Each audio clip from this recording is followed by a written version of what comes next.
Hi, I hope you're all safe and doing well. In today's video, we're going to talk about what happens when we begin to expand our consciousness. To speak of our consciousness, we must first speak of our egos. Ego, or ego, comes from the Greek and means I. Everything that I experience is part of the ego.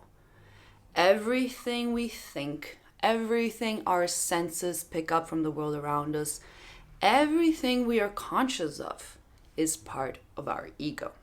In the first stages of our life, it is essential that we strengthen our egos, especially if we intend on embarking into deep journeys into the unconscious.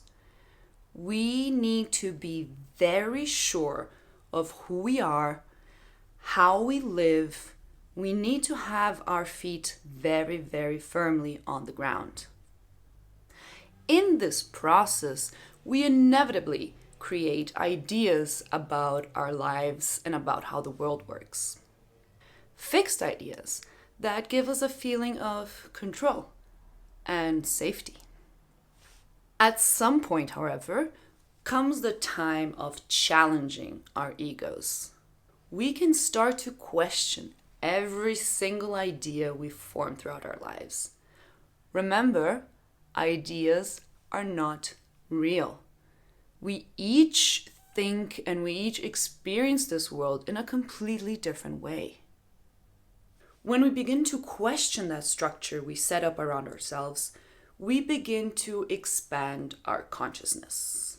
The first steps of this are usually very painful. Our whole realities start to fall apart. Our egos do not like this at all. Our egos want control at any cost. We can go through periods of desperation and even deep depressions during this phase. That is normal. In fact, in this case, if we are feeling desperate and depressed, it is a cause for celebration. It's a sign that we are going in the right direction. We start to notice that the control these fixed ideas give us is not really keeping us safe. It's actually imprisoning us. It's stopping us from experiencing all the beauty this world has to offer. With time, with a lot of inner dialogue, with a lot of focus on love and on our hearts, our egos begin to adapt and adjust to a new reality. From then on, we begin to experience the world with more clarity, with more perspective, with more freedom. For me personally, freedom is the source of happiness. Nothing in our life changes, but everything changes. We still go through difficult and painful times that are part of life, but we face them in a different way. We know that these experiences don't define us, but only teach us.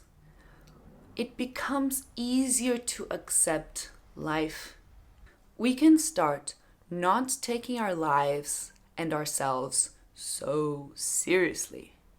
Take a look at monks from the Orient or the Dalai Lama, for example. Notice how they are always smiling and in a good humor. They go through the same pains that we do, but they face them in a different way. It's important to note that this doesn't just happen once in life. Like everything else, it is cyclical. And with each turn, we expand our consciousness more and more. So remember, if the first steps of this journey are causing pain and making us feel lost, that is a very good sign. It means a lighter and happier life is on the horizon.